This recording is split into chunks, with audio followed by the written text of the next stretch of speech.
Bonsoir, bonsoir à toutes et à tous. Vous êtes en direct et bienvenue sur El Maralbia. Quel plaisir de vous retrouver pour ce nouveau numéro de Microscope. Merci pour votre fidélité. Et je vous rappelle, vous allez pouvoir revivre vos émissions sur les réseaux sociaux. La semaine dernière, toute une actualité autour des annonces du pouvoir algérien, notamment du président Abdelmadjid Tebboune, mais plusieurs ministres, notamment autour des droits de l'homme, autour de la justice. Encore vendredi et samedi dernier, nous évoquions cette expansion, cette relance économique tant annoncée maintenant depuis 2020, depuis le 21, 22, 23, depuis l'arrivée au pouvoir d'Abdelmadjid Tebboune, et ça continue encore et encore. On va y revenir de cette annonce qui fait un peu la une des médias depuis 24 heures, notamment cette relance, le décollage économique en Algérie. On va essayer de revenir avec nos invités notamment et mettre ça en parallèle avec le quotidien des Algériens, le SMIC qui ne dépasse pas 20 000 dinars, le pouvoir d'achat, l'inflation, la pénurie de certains produits de première nécessité, notamment les légumineuses par exemple, sans oublier effectivement que c'est une Algérie jeune, 70% de la population a moins de 30 ans et un chômage qui ne cesse d'augmenter. Alors, pas plus tard que vendredi dernier, donc c'était l'effervescence autour de ce véhicule, pas loin de 200 millions de centimes pour un Algérien. D'ailleurs, un ministre de l'économie qui avait annoncé que c'était abordable auprès des Algériens. C'était toute une effervescence pour un simple véhicule. Il faut savoir qu'en 2023, l'Algérie ne possède toujours pas d'usine, notamment pour la production de véhicules. En tout cas, l'actualité ce soir, vous l'avez compris, c'est l'économie. Eh bien, une économie donc dominée par cette annonce du ministre donc de l'Industrie qui dit que dans le secteur public, les entreprises publiques, donc tout simplement, ça sera encore une fois le décollage, l'expansion. Quand on voit donc que le BRICS a été un échec, vous savez qu'Abdelmadjid Tebboune en a fait vraiment tout un combat.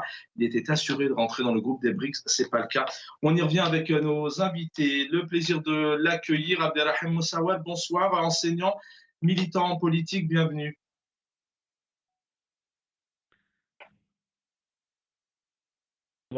Alors, je n'ai pas de... Oui, je vous entends. Bonsoir.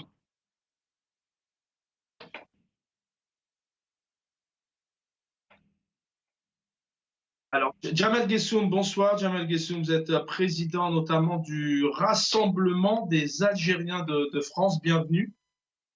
Merci, Charban. Merci à l'invitation, à vos invités et également aux téléspectateurs et téléspectatrices d'El Maralbia. Merci, bien évidemment, le sujet ce soir, la situation économique en Algérie. On essaiera de comprendre, y a-t-il un projet économique en Algérie, notamment à cette crise financière, le système financier, le système bancaire pose encore beaucoup de difficultés. Un pays qui a du mal, notamment, à récupérer des recettes hors hydrocarbures. Vous le savez, l'Algérie, naturellement, a produit des hydrocarbures, notamment le pétrole et le gaz, mais il n'y a aucune autre entrée d'argent. On en parle avec nos invités. Djamal Guessoum, il n'y a pas plus tard que fin de semaine dernière, donc le Premier ministre a quitté donc son ami, le président actuel, Abdelmadjid Tebboune. Comment analysez-vous ce départ à quelques semaines de cette échéance qui est la présidentielle de 2024?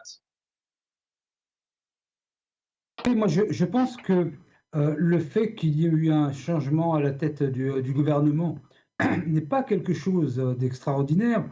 Il y était depuis 2021 et qu'en bout de course, et c'est le cas d'ailleurs dans beaucoup de pays au monde, et notamment en France, où le Premier ministère est changé quelque temps avant l'échéance présidentielle. Ce qu'il faudrait peut-être mettre en évidence, qui me semble avoir plus de sens, c'est M. Larbaoui qui a été nommé Premier ministre, qui est un diplomate et donc qui n'a pas de véritable connaissance de la vie locale et intérieure algérienne, à mettre évidemment en perspective avec l'élection présidentielle. Il me semble que le fait qu'il y ait eu un nouveau Premier ministre n'est fait que pour temporiser, pour changer encore de Premier ministre un peu avant l'élection présidentielle. Donc, de ce point de vue, il n'y a absolument rien d'extraordinaire. C'est dans les us et coutumes politiques de beaucoup de pays au monde. Donc, il n'y a pas d'étonnement, de mon point de vue. C'est pour essayer d'avoir un peu plus de légitimité. Faut-il encore qu'il en existe un peu? On a vu qu'on voit Abdelmadjid Tebboune quand même avoir beaucoup de mal à se rendre auprès du peuple. Il y a eu cette petite sortie il y a une dizaine de jours, notamment à Djelfa. Le départ de ce Premier ministre, c'est pour annoncer peut-être un renouveau, annoncer un, quelque chose qu'on peut appeler peut-être de l'espérance pour, euh, pour cette Alors, échéance de 2024. alors je vais rebondir, Chaban, sur le mot que vous avez utilisé, sur la question de la légitimité. Vous vous souviendrez forcément, ça a été fait l'objet de plusieurs échanges sur votre plateau, et en l'occurrence, la question de la légitimité du président de la République, il avait déclaré en son temps que peu importe le nombre de participants, à partir du moment où, face aux personnes qui ont exprimé leur vote, qu'il emportait la majorité. Cela renvoie à une autre responsabilité qui est celle du peuple algérien, parce que s'il est passé, et il a passé le cap de la présidence, ce n'est pas forcément parce qu'il a eu un suffrage important en sa faveur, mais c'est surtout parce que celles et ceux, puisqu'il y avait eu un appel au boycott, ce sont celles et ceux qui ont appelé au boycott et qui n'ont pas été à l'élection présidentielle, qui lui a permis de donner au président de la République cette légitimité mathématique, j'entends bien mathématique et non pas forcément politique. De ce point de vue, il serait aussi bon que chacun et chacune de nos compatriotes prennent leurs responsabilités et ne pas arguer du fait du manque de légitimité du président de la République. En France, cela aurait été la même chose si le président Macron, qui n'a pas de majorité actuelle à l'Assemblée nationale française, conserve quand même la légitimité d'avoir été élu, même si c'est une élection par défaut. Donc il me semble que nous devons tous et toutes prendre nos responsabilités politiques et non pas se pointer simplement le manque de légitimité. Oui, si on prend l'ensemble de la population algérienne face au nombre de gens qui ont été votés, on pourrait sous-entendre, et là vous auriez raison de parler de manque de légitimité, mais là, le suffrage fait qu'il a été élu et donc on ne peut plus parler de légitimité. Donc c'est aussi à chacun d'entre nous de prendre nos responsabilités.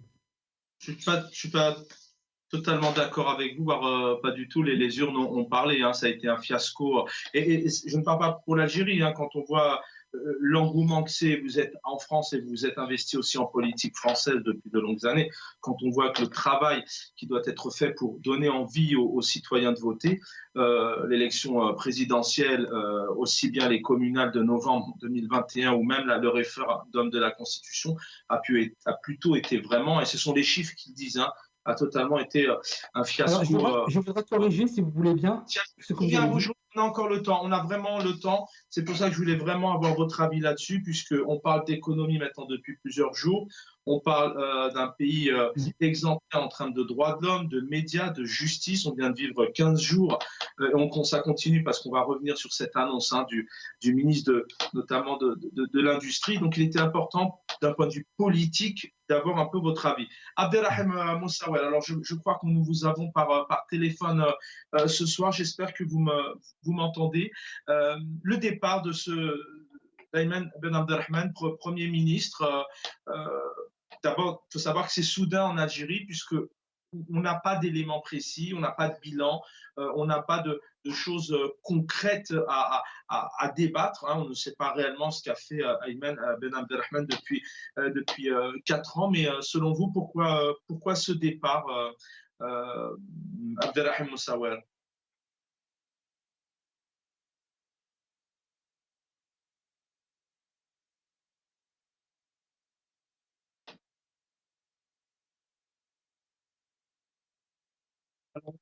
Voilà, on vous entend pas. J'espère qu'on va vraiment pouvoir vous récupérer, Abdelrahim Moussawer, pour pouvoir échanger avec nous tout de même ce soir aux côtés de Jamel Gessoum. Jamel Gessoum, je reviens à vous. On va essayer vraiment de faire un miracle et récupérer Abdelrahim Moussawer. Il est important d'avoir son analyse.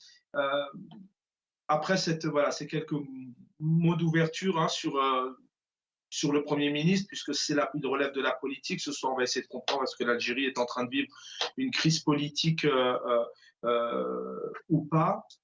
Encore dernièrement, on a vendredi dernier un ministre qui annonce qu'un véhicule est accessible à tous les Algériens. Il y a toute une effervescence autour de ce véhicule, notamment de marque Chery, on en a longuement évoqué, avec aussi là un ministre qui nous annonçait un décollage économique. Rebelote aujourd'hui, donc là on nous parle encore une fois d'un décollage économique depuis 2019.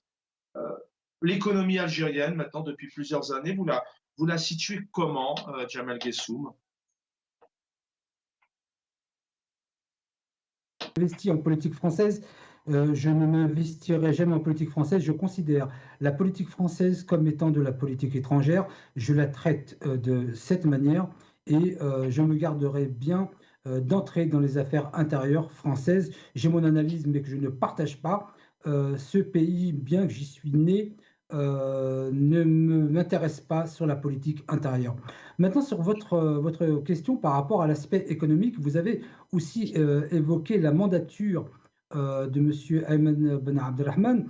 Moi, ce que j'aimerais mettre en exergue et en évidence, Chaban, c'est qu'il ne me semble pas opportun de parler d'une politique générale en Algérie en parlant d'une politique gouvernementale coordonnée, organisée, avec un référentiel qui soit standardisé au niveau international. Ce n'est absolument pas le cas. Nous sommes plutôt dans des petites anecdotes comme cela.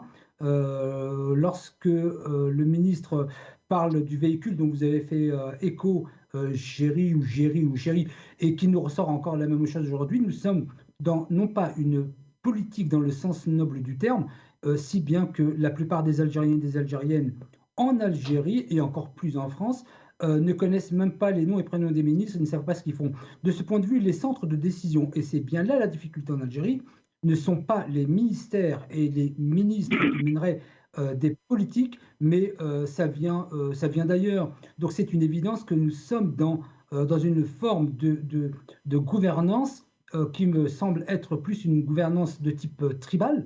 C'est ce que l'on retrouve un peu en Afghanistan. Vous avez chaque ethnie qui va décider du devenir de la région, de la Deshra, et nous sommes plutôt dans cela. En Algérie, nous n'avons pas un gouvernement. Je ne connais pas le ministre du Commerce, je ne connais pas le ministre de la Justice, je ne connais pas, parce que tout simplement, ces hommes et ces femmes ne sont pas là pour faire de la politique, ce qui est normalement le cas, mais pour appliquer des décisions, et le pire encore, et c'est d'ailleurs la raison pour laquelle M. Ayman Ben Abdelrahman a été, non pas limogé, hein, sinon ça parlait de limogeage hier, non, ce n'est pas du limogeage, c'est un changement de gouvernement, mais appliquer stricto sensu les décisions du président de la République, et ce n'est même pas le cas. Donc, de ce point de vue, la grande difficulté en Algérie, c'est une visibilité politique. On le fait pas, on l'a pas fait ce soir, mais c'est vrai que parfois il arrive, on emploie le terme de limogeage parce qu'on ne voit pas les choses venir.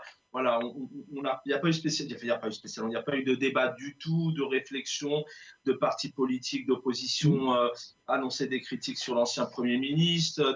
Voilà, il n'y a aucune fuite, il n'y a aucun débat, et c'est pour ça que les choses elles arrivent brutalement. Alors je crois qu'on a retrouvé Abdelrahim Moussaouer avec nous. Bonsoir Abdelrahim Moussaouer.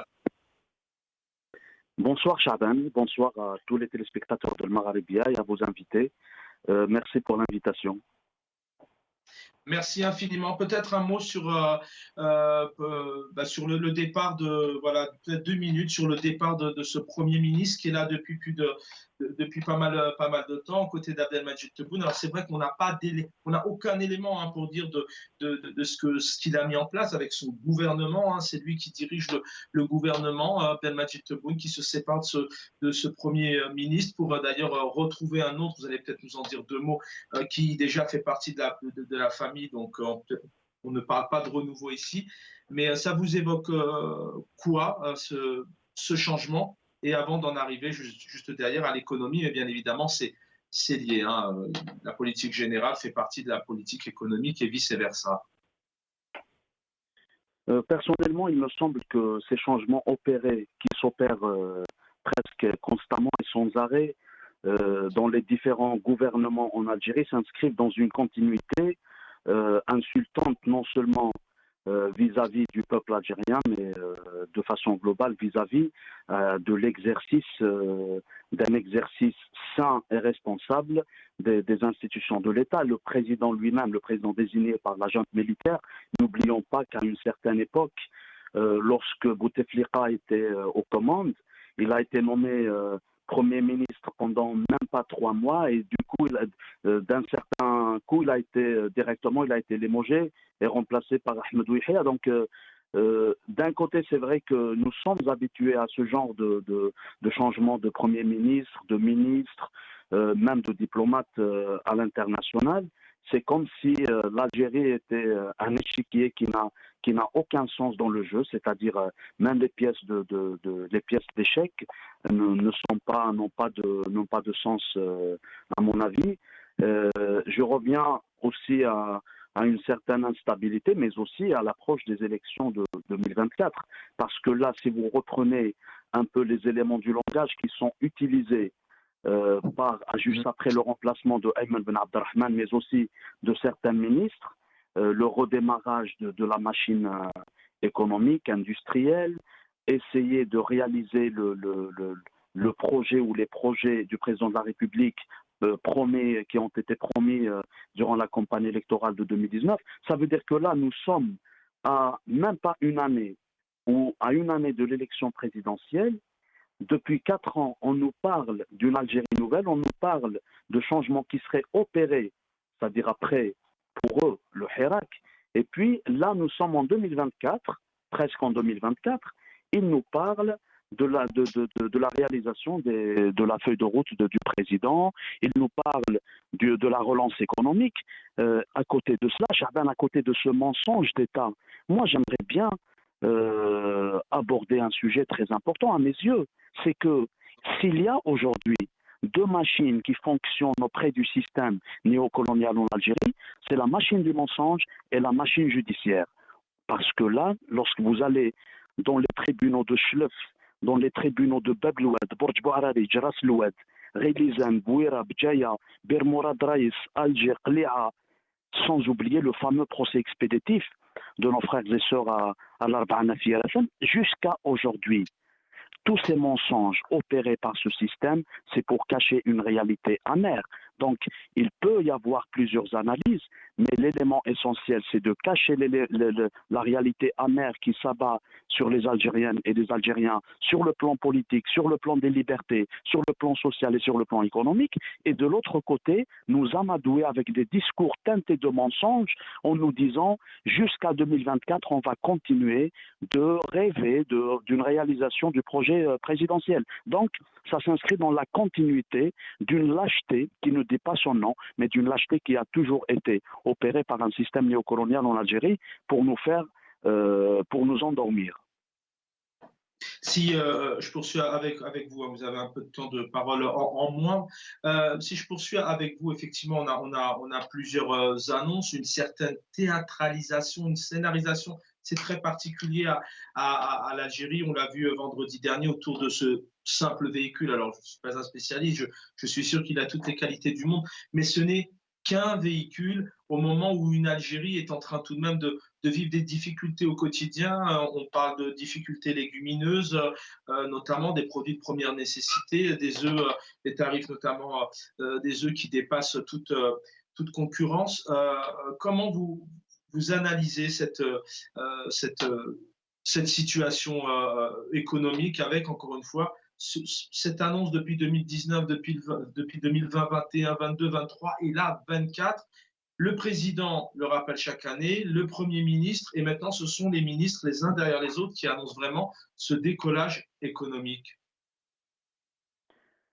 Le décollage économique, si tu me permets, Chahban, je voudrais rendre hommage, comme je le fais d'habitude aujourd'hui, à notre grand Mohamed Fellag, qui, lors de l'un de ses spectacles, disait, c'est-à-dire dans la bouche d'un responsable politique et administratif algérien, en disant « nous avons le général, mais nous n'avons pas le particulier ». Ça veut dire nous disons les choses de façon globale, la relance économique, la machine industrielle, l'industrialisation automobile. Nous avons vécu aussi l'épisode de l'automobile Fiat. Je me demande aujourd'hui combien d'Algériens, avec le pouvoir d'achat qui devient de plus en plus dur à supporter, ont pu s'offrir une voiture Fiat. En plus, revenant à certaines réalités amères, d'un côté, il y a des pays qui sont en voie de développement, qui construisent des usines, de réelles usines de fabrication, donc des usines d'industrie automobile, d'industrie aéronautique, etc. Mais nous sommes toujours, en 2023, nous sommes toujours dans le langage. Ce langage creux, c'est une coquille vide. Lorsqu'on parle de l'industrialisation, j'ai lu dans un journal, comme quoi, à partir d'aujourd'hui, si vous voulez, de la mise en place d'un nouveau dispositif, il va y avoir, ça veut dire les entreprises économiques publiques vont connaître une vraie relance. Moi, je me demande comment l'ONCV, cette Société nationale de commercialisation des produits, c'est-à-dire des alcools, comment la SNTA, la Société nationale du tabac et d'allumettes, ont été privatisées. Des Émiratis ont acheté la SNTA, c'est-à-dire si j'ose dire, l'un des fleurons de l'industrie algérienne, notamment le tabac et les allumettes. Ce n'est que de la poudre aux yeux, parce que là, ils sont dans cette perspective dont ils ne peuvent pas, ils ne voudront pas, ils ne pourront jamais sortir, celle de tenir des discours teintés de mensonges, teintés d'extravagance, et j'ose dire langagière, avec des rêves, avec des promesses qu'ils ne pourront jamais tenir sur le plan social, surtout sur le plan économique. Et de l'autre côté, vous avez un peuple qui n'arrive même pas à s'assurer des denrées alimentaires les plus élémentaires. On parle de lentilles, on parle des légumineuses, on parle du lait, la poudre de lait, on parle des pommes de terre. Aujourd'hui, nous sommes amenés à faire une comparaison entre des produits alimentaires élémentaires auxquels le peuple n'a pas tout à fait accès avec facilité, mais de l'autre côté, on nous chante cette industrialisation de l'Algérie, l'importation de véhicules, l'exportation de produits. Et moi, je me demande, nous sommes en 2023, cela fait 60 ans que nous avons eu notre indépendance, parce que lorsqu'on parle d'indépendance, ça devrait être accompagné d'une indépendance morale, une indépendance psychologique, une indépendance réelle, une indépendance économique, une indépendance langagière même. Aujourd'hui, l'Algérie, ce beau pays, ce grand pays, qui peut nourrir toutes les Algériennes et tous les Algériens et une bonne partie de l'Afrique. Aujourd'hui, on parle d'exportation, on parle d'importation, on parle d'importation de véhicules, alors que si on avait, durant toutes ces années perdues, donné la possibilité aux enfants de l'Algérie, qui sont aujourd'hui des cadres, qui sont aujourd'hui des chefs de service, qui sont aujourd'hui, qui font des merveilles dans les autres pays, notamment les pays occidentaux, ces Algériennes et ces Algériens auraient pu facilement relancer réellement la machine économique en Algérie. Mais avec un système qui n'a même pas eu de légitimité politique, qui n'a même pas eu de légitimité populaire, je ne pense pas qu'il ait la possibilité de relancer l'économie du pays, notamment dans ce monde aujourd'hui qui connaît des fluctuations dans tous les sens, dans un moment où le monde est en train de changer, dans un moment où les peuples reprennent petit à petit le pouvoir. Ils reprennent le pouvoir dans les rues, par les rues. En parlant de la cause palestinienne, nous regardons aujourd'hui ce qu'il se passe dans les stades. Là, en ce moment même, Chaban, à Copenhague, dans toutes les capitales européennes, il y a des marches, des manifestations en soutien à la cause palestinienne. Et nous, en Algérie, notamment avec cette fameuse phrase,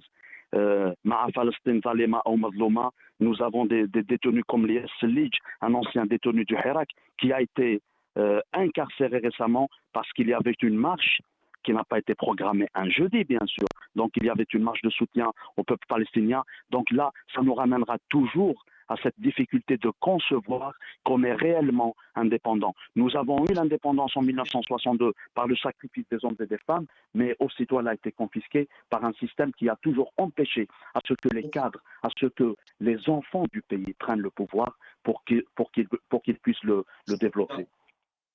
Je reviens à vous, Abdelrahim Moussawara. Effectivement, Jamal Gessoum, ce mot revient énormément d'indépendance à tous les niveaux. Ce soir, on parle effectivement d'économie, mais vous me direz, un pays fort, c'est aussi un pays qui a une réelle économie en expansion. Le ministre des Finances, en fin de semaine dernière, donc, qui parle donc d'indicateurs d'une amélioration, les indicateurs macroéconomiques et budgétaires, des indicateurs, dit-il, qui prétendent montrer une croissance continue soutenue par l'activité des secteurs hors hydrocarbures.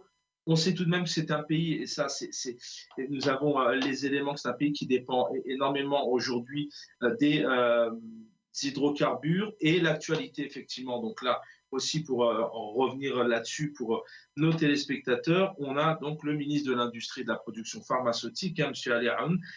Donc hier, à l'Assemblée nationale, encore une fois, sans débat, sans aucune... Voilà, sans aucune peut-être sans aucun échange avec des partis qui auraient pu aussi apporter leurs contradictions ou leur soutien. 2024 sera l'année de la renaissance de ce secteur à travers un programme ambitieux, dit-il, qui adopte une nouvelle stratégie basée sur l'amélioration de la performance, la bonne gestion des entreprises, la bonne gestion des entreprises économiques publiques. Ça aussi, c'est une question qui pose énormément problème à certains Algériens. Qu'est-ce que le public est devenu le public aujourd'hui? Et puis, donc, il évoque clairement une 2024, l'année de la relance de ce secteur des entreprises, avec une bonne gouvernance. Certains, Jamal Gessoum, certains voyants sont au rouge tout de même en termes d'économie. C'est un pays qui aujourd'hui, à part les hydrocarbures, a beaucoup de mal à récupérer de l'argent. On est en train même d'importer les volailles. C'est dû à quoi? Crise, pas de projet économique, crise politique dans le pays, dans ce monde un peu à deux niveaux. On a à la fois des ministres qui font des annonces, des ministres qui disent aux Algériens, vous allez pouvoir vous payer des véhicules.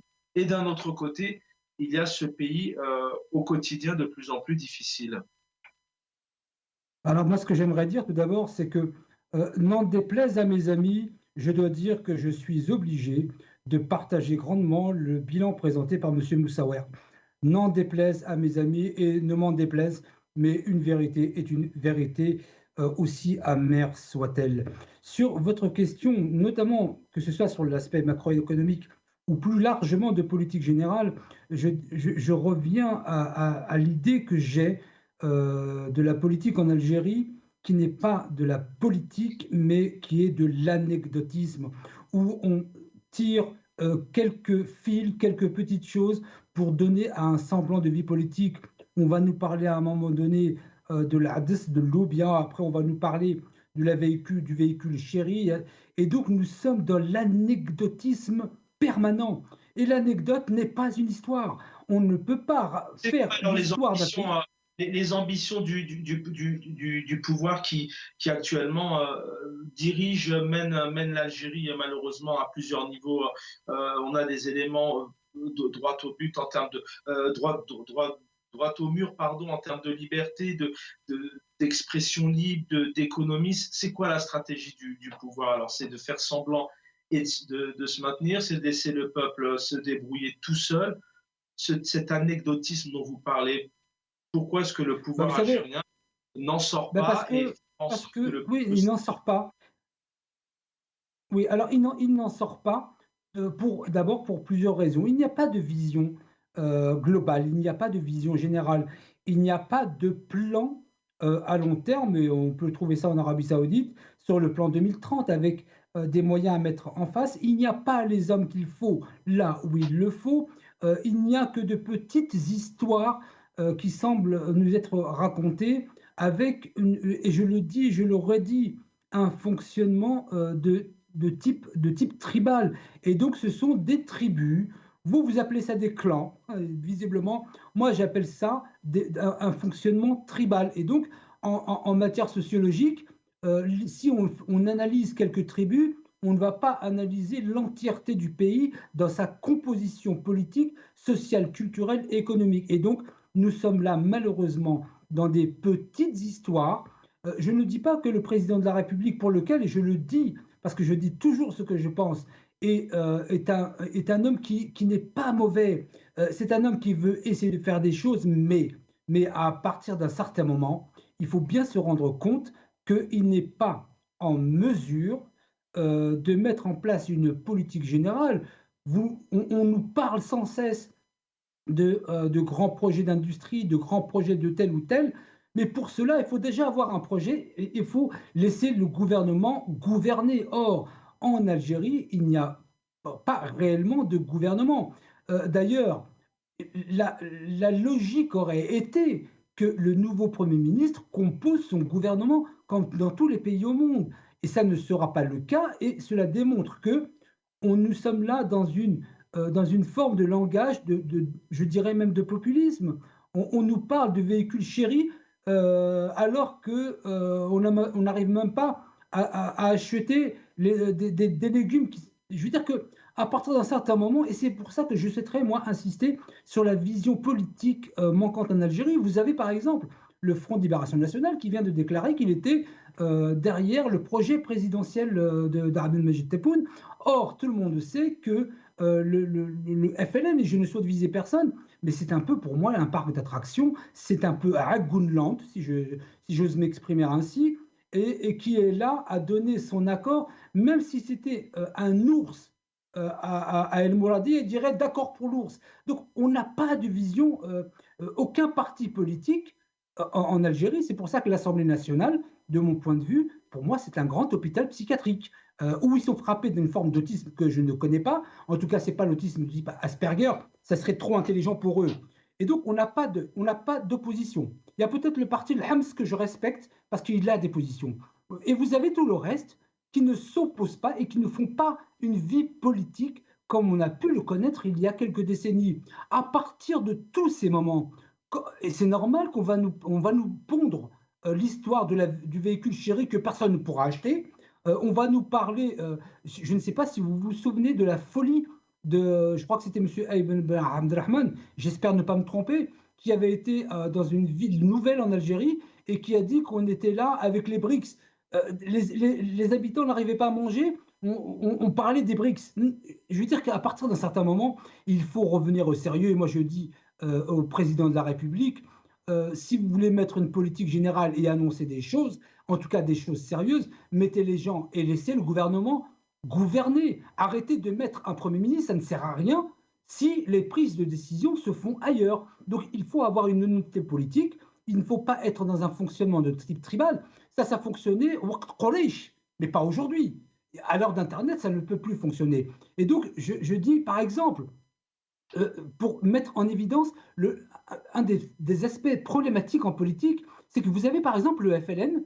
Si on écoutait nos personnes âgées ici en France, vous, Chaben, vous êtes né en France comme moi, et qui nous parlent du FLN, on a l'impression que Ali Lapointe, Allah yarhamou, il est encore à la tête du FLN. Tellement ils ont un visu absolument incroyable. Et vous avez même, et je ne souhaite attaquer personne, mais vous avez un responsable du FLN Nord Paris, qui est le plus grand agoun de la Terre, et qui s'appelle Mohamed Mekid, et qui fait commerce parce que sa mère était moujahida. À partir de ce moment-là, vous me parlez du véhicule chéri, vous me parlez de... Non, il faut, moi je dis au président de la République, soyez, je vous le dis comme je le pense, soyez sérieux. En politique, soyez sérieux. Mettez les gens qu'il faut, ne mettez pas des agouns. Merci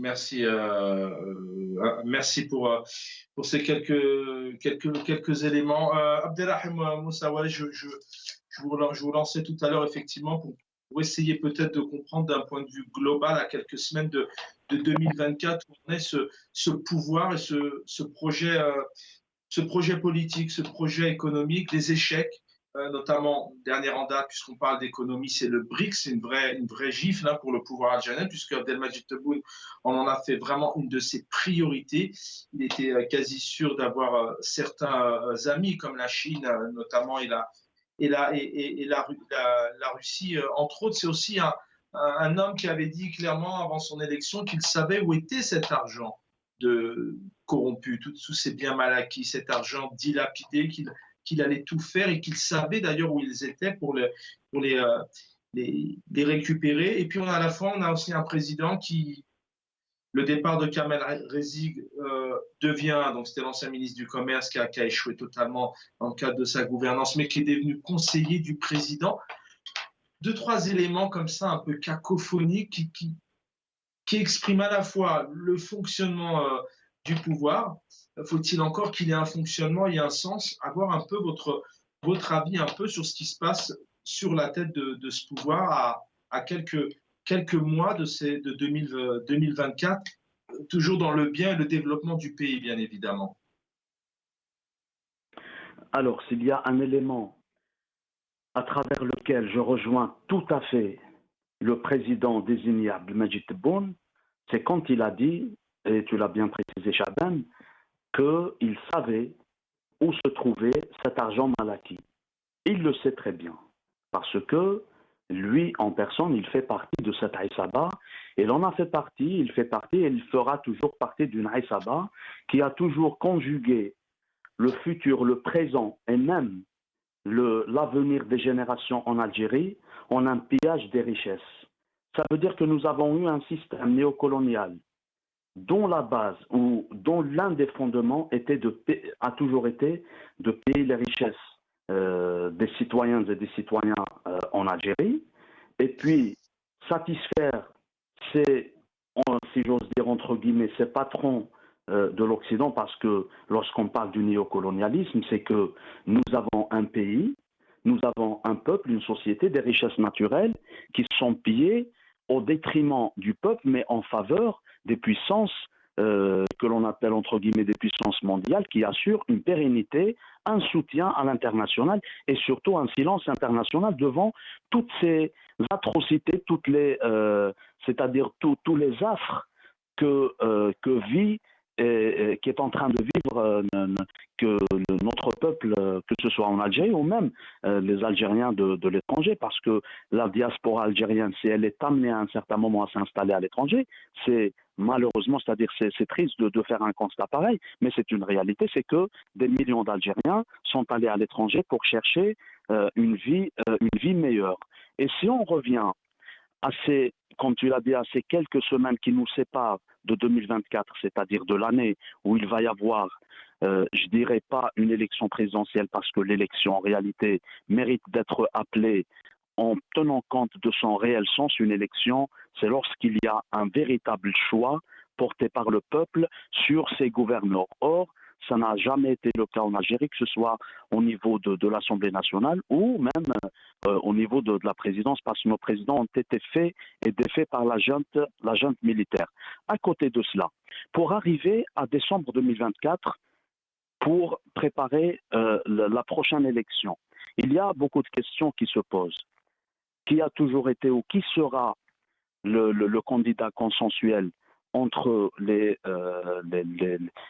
clans du système, donc les différentes branches qui constituent ce système néocolonial. Et une autre question, comment maintenir ces éléments du langage pour tenter d'imposer un débat à sens unique, c'est-à-dire le débat selon lequel les Algériens ne parleraient que d'une élection présidentielle, que de la nécessité de participer à une élection présidentielle. Donc il faut ramener l'appareil judiciaire qui est en train de faire un travail extraordinaire d'empiétinement des libertés fondamentales, l'appareil médiatique, tout en fermant le champ médiatique à tous ces journalistes, à tous ces citoyens qui pourraient et qui voudraient s'exprimer librement sur la chose politique en Algérie. La fermeture du champ politique, ça veut dire que si vous portez un sujet, des débats, des discours qui sont en corrélation avec les aspirations du système, vous êtes les bienvenus. Par contre, si vous êtes dans une démarche éthique, de responsabilité politique, de responsabilité médiatique, de poser les véritables questions, là, soit on vous ferme les portes des médias, soit vous êtes emprisonné, soit on peut vous appliquer sur vous l'article 87 bis. Et il y a un autre élément essentiel aussi, Chaban, c'est les intellectuels. C'est cette... si vous voulez, c'est ce qu'on appelle la crème de la société, qui pourrait être des profs, qui pourraient être des syndicalistes, des chefs de partis politiques. Mais cette partie de la société, c'est-à-dire l'élite qui devrait jouer son jeu, aujourd'hui, on voit malheureusement qu'une bonne partie de cette élite, mis à part ceux qui sont restés, qui le seront toujours fidèles, qui seront toujours fidèles au Hirak, c'est une élite qui se remet de nouveau sur les rails du discours officiel. Donc, c'est toute une panoplie à préparer sur le plan médiatique, sur le plan judiciaire, sur le plan politique et sur le plan syndical aussi. En parlant du syndicalisme, aujourd'hui, il y a des professeurs d'enseignement secondaire et de collège en Algérie qui sont sous des poursuites judiciaires. Et je voudrais rendre hommage à toutes ces profs et à tous ces profs qui ont manifesté et qui continuent de manifester dans la Wilayat Béjaïa devant la direction de l'éducation, donc l'académie, pour soutenir leurs frères parce que tout simplement ils se sont retrouvés devant cette institution éducative pour revendiquer une amélioration de la situation éducative en Algérie, que ce soit du côté des élèves ou du côté des profs, qui revendiquent une amélioration de la situation sociale et pédagogique et qui se sont retrouvés aujourd'hui derrière les barreaux ou au moins qui se retrouvent sous des poursuites judiciaires. Aujourd'hui, toute cette panoplie qui a été préparée par ce système, c'est pour s'inscrire dans la continuité. Or, lorsqu'on parle de l'Algérie nouvelle aujourd'hui, il y a un élément qui pourrait s'opposer à quelque part, c'est une tromperie, l'Algérie nouvelle, la véritable Algérie. Parce que Ayman Ben Abdelrahman qui disait que les Algériens pourraient s'offrir tous des véhicules, des voitures, je pense qu'il vit dans une autre Algérie. Il y a l'Algérie du peuple, il y a l'Algérie du système. Il y a l'Algérie algérienne du peuple, mais il y a l'Algérie nouvelle de Abdelmadjid Tebboune et de son gouvernement qui nous chante, qui vante des choses qu'ils ne pourront jamais réaliser parce qu'ils sont nés, ils ont grandi, ils continueront de vivre dans le mensonge, alors que la réalité sociale, elle est tout à fait amère. Merci Abdelrahim Moussaoui. Restez avec nous. Je vous donne la parole avant de clôturer l'émission. Jamel Guessoum, avoir peut-être votre recul aussi, peut-être votre expérience, votre vision aussi un peu des choses. Comment un peuple fait-il aussi pour sortir un peu de quelque part alors, de cet engrenage, peut-être de ce pouvoir fragilisé. Pas que je donnais quelques éléments tout à l'heure, c'est pas qu'ils n'ont pas de sens. Ahmed Attaf est arrivé à la diplomatie, mais il faut savoir qu'il est là depuis longtemps. Kamel Rezik, je disais, c'est un exemple parce que l'économie, c'est le commerce, le pouvoir d'achat. Il n'a pas réussi à régler les choses. Il devient conseiller du président. On a des généraux en Algérie qui ont des dossiers pas possibles et qui ont été honorés, notamment en juillet 2022. Pas d'opposition, vous le disiez, hein, on n'a pas d'éléments. Comment un peuple peut-il se avancer, peut-il se sortir de ce genre de pouvoir, peut-être dit autoritaire, pour certains c'est la dictature. Comment vous voyez un peu les choses, notamment à cette échéance qui malheureusement, avec ce régime-là, avec ce système en tout cas, ne suscite pas de débat, qui est notamment la présidentielle 2024 en Algérie? Alors, Chaban, pour être ferme, il faut être juste. Je vais reprendre quand même très rapidement, je ne pourrais pas quitter ce plateau sans reprendre 4 points qui ont été évoqués par M. Moussaoui, pour lesquels je m'oppose totalement, les BRICS, la question des biens mal acquis, la question de la diaspora et la question de la Aïsaba, puisqu'il a utilisé le terme de Aïsaba. Tout à l'heure, il a indiqué, mais je le respecte parce qu'il tient ses propos d'Algérie, ne serait-ce pour cela, je le respecte. Tout d'abord, sur la question des BRICS. Il nous reste vraiment 4 minutes. Allez-y, comme ça, très rapidement. Les BRICS, c'est un concours. C'est un concours. Donc, on n'est jamais sûr de gagner. Donc, on ne peut pas mettre ça. Je prends la défense du président Tebboune, bien que je sois opposé à ce second mandat. Mais j'essaie d'être juste. Les BRICS, c'est un concours. Et donc, on n'était pas sûr de gagner. Il y avait plusieurs. Il n'y avait pas que la Chine et la Russie. Sur la question de l'argent ou des biens mal acquis, M. Moussaoui a dit que... Vous êtes persuadé, je vous inviterai lorsqu'on reviendra là-dessus, pas ce soir, on l'a déjà fait, mais vous êtes persuadé vraiment que c'est un concours, que le BRICS c'est un concours?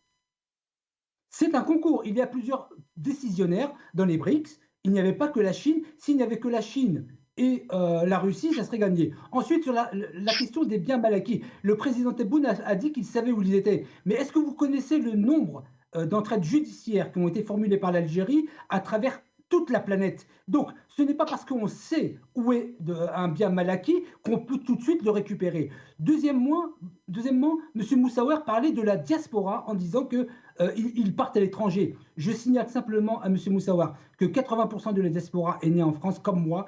Et moi, je ne suis pas parti d'Algérie parce que je n'étais pas bien en Algérie, c'est parce que je suis né en France. Sociologiquement, ça a du sens.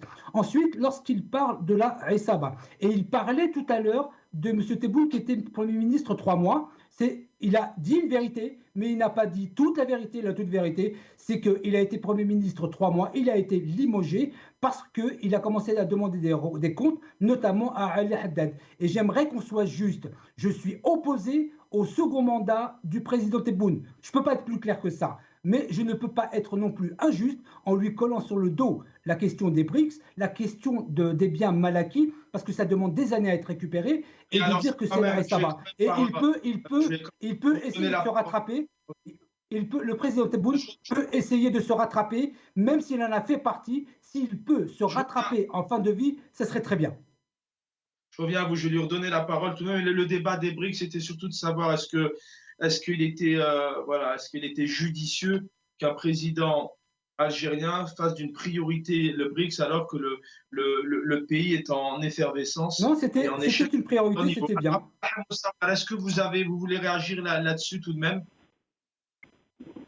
Absolument. Quand on parle des BRICS comme étant un concours, moi, il me semble que lorsqu'il s'agit d'un concours, on ne peut pas vanter le résultat avant que la décision finale ne soit prise, parce que nous avons eu un président désigné qui, quelques semaines avant la prise de décision concernant les BRICS, il disait à haute voix, avec une certaine vanité à tous ces journalistes, en disant « c'est bon, les Chinois, ce sont nos amis, la Russie, ce sont nos amis, donc les BRICS, c'est dans la poche », sans oublier les 150 millions de dollars.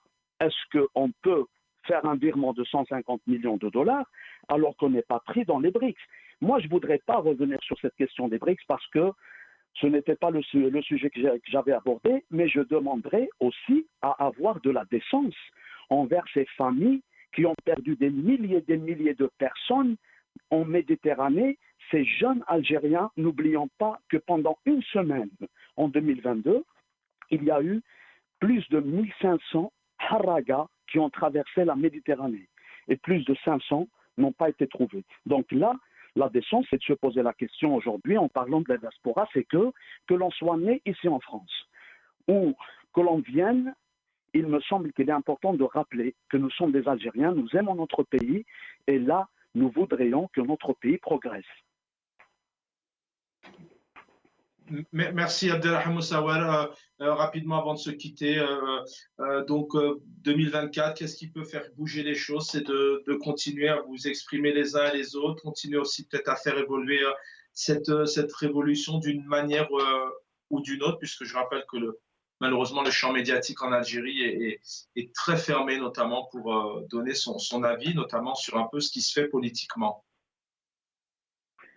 Le peuple algérien va continuer de s'exprimer de la façon la plus pacifique qui soit, que ce soit sur les réseaux sociaux, que ce soit sur le terrain, la diaspora qui a joué un rôle très important pendant que les manifestations sont arrêtées, sont réprimées, sont abusivement stoppées en Algérie par un système néocolonial. Et je voudrais dire aussi quelque chose de très important. Abdelmadjid Tebboune, à qui on jette des fleurs, il me semble que c'est quelqu'un qui s'adressait à des journalistes, en traitant même des journalistes de Khabarjia.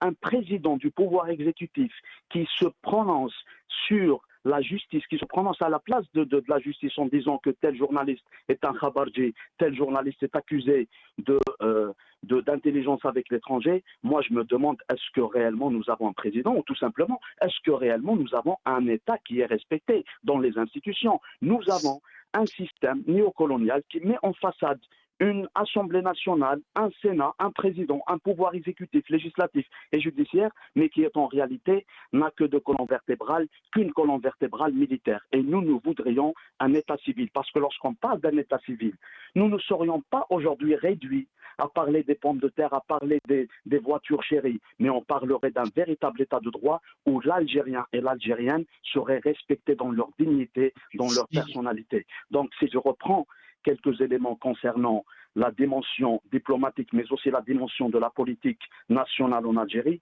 c'est que nous avons un système dans une rive, mais le peuple continuera de se battre pacifiquement jusqu'à ce qu'il y ait un changement. Parce que nous sommes dans le temps des changements et non pas au temps des réformes. Merci Abdelrahman Moussawara, enseignant universitaire, militant politique. On a réussi à vous joindre. Merci infiniment.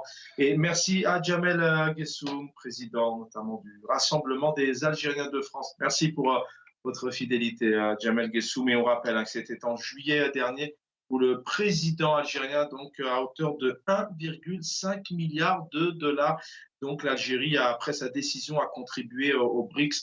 Voilà, en demandant BRICS, à l'adhésion au BRICS, il a tout de même voilà, donné 1,5 milliard de dollars. On en avait parlé, ça avait fait polémique, puisqu'au moment où il y avait encore énormément de feux et énormément de décès, une Algérie où il manquait énormément de moyens, est-ce que c'était une priorité? Dans quelques instants, El Ombre avec Athman Sabek, j'espère que je ne me trompe pas, ou alors c'est mon ami Jamel Taleb, l'équipe en régie. J'aurai le plaisir de vous retrouver demain soir, je l'espère. Prenez soin de vous.